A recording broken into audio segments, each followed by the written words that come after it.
All right, welcome to our first YouTube of Anesthesia 101 online. I am your host, Siv.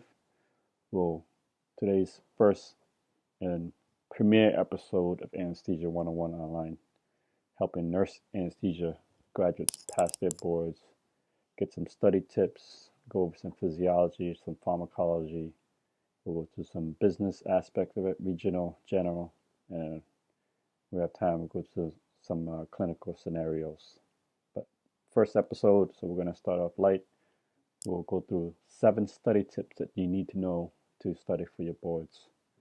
So let's go right into it. Number 1, don't get caught up in Facebook, Instagram, Twitter, Snapchat, all that stuff that's out there. That's nothing but noise that you need to be focused.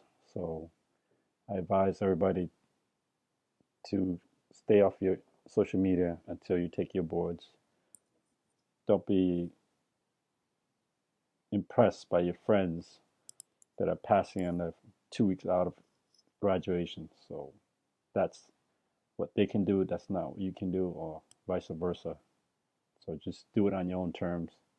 Do not play their games. Just do your best and study on your own terms. Number 2, familiarize yourself in the location of the testing center. Take a drive down there. I drove down there, see how long it would take me, what other possibilities, what kind of traffic, what day of the week it is, all these variables you got to think about. So, take a day or two, drive down, see how it's like, or even it's a test center that you've taken a test before. That's even better because now you're familiar with the place. Is it comfortable? Do you have good heating, ventilation, good earmuffs, good seats, good chairs? So all those matter because you're going to be sitting in it for a while, at least 3 hours. So you want to do that drive run and get down there and get familiar with the testing center. Number 3, study as if it was your full-time job. I mean, this is it. You're done with clinicals. I mean, do not slack off. You have to study if this is your first time, your full-time job. Get up early, study, have a lot of time, like an 8-hour time bracket that you need to study. But also you gotta be available to your families too. So those are the responsibilities you have. But do take it as if it was a job. Spend those 8 hours. You don't need to study 24/7, but you need to put a time block in and start studying. Number 4, some people can study at home in their basement, at a cafe. You got your Panera Breads, you got your McDonald's. You know, Surprising I did study at McDonald's because that's the only thing that's open 24 hours. There's the library, there's the hospital. I worked in the hospital, so I would actually go to the cafeteria. The same thing, hospitals open 24 hours, and they have Wi-Fi. So those are all pluses. And then you can do the extreme, be creative. I rented a hotel, a cheap hotel just for myself. Took some time off, to be a little bit away from my family and just stay focused, stay there, laser focused. And the way I did that was rent out a hotel. It's just being creative. Number 5, don't try to learn new material on any subject matter.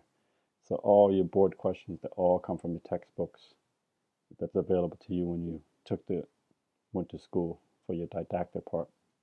So don't think you need to know the newest, the latest, greatest that's out there, publications, seminars, conferences, because what's the board's going to test you on is just the questions straight from your textbooks. That's the only thing.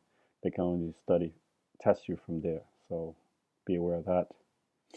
And number 6, pick one study aid. I mean, there's so many out there. There's Prodigy, there's Apex, there's Valley, there's Core Concept. There's so many out there. I know I had 2, but I'd stay with one and I would use the second platform as a reference. But otherwise, stay with one and stick with that. Number 7 and last, if you don't pass, you can reach out to us, Anesthesia 101 online, or info@anesthesia101.com, and we'll try to hash this out, help you pass. Like I said, I didn't pass on my first try, so I've known what that feels like, the psychology behind it, and the feeling that you get right when you didn't pass. And it's expensive and it's time consuming, and it takes a toll on you and your family. If you have family, I've got 2 kids, I'm married, so I understand what that feels like. So email me at info@anesthesia101.com. gmail.com. I'll try to help you out as much as I can. Then again, this is our first episode. We'll work up some more material. We'll go through some pharmacology next time, some physiology, and maybe slide in some case scenarios. So nice to meet all of you, and hope to see you again.